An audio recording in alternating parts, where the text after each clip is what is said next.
So ayan guys, for today's video is nakabuo na datag ato ang butanganan sa ato ang patubuanan sa ahos. So karon guys is na siya din na nakaplastar na nakakita ra pag na sa YouTube kung pangkuan lang mga DIY make DIY lang nga pagpatubo sa garlic guys nga tubig daw ang gamit. So karon guys nag-try ko ug so nakita niyo din ha guys is nakapwesto na siya guys.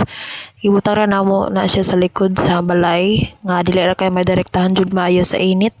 Ug unsa kung nakita mo din ha na nagluto-luto rin lang sa tubig or sa bottle is iyara ng tumoy sa ahos. Ako ra siyang gikuha din halunod is pang ano lang gyapon siya pang fertilizer gyapon for me lang. Kung sa inyo kung say comment niyo comment lang down below pero na siya guys, ako ra siyang gari gitarong-tarong kay mauslob man gud ang isa.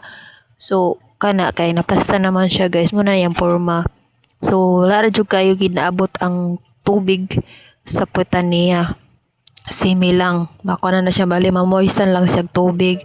So karon guys, nadetay ko andiri isa ka flower nga mga stock lang niya.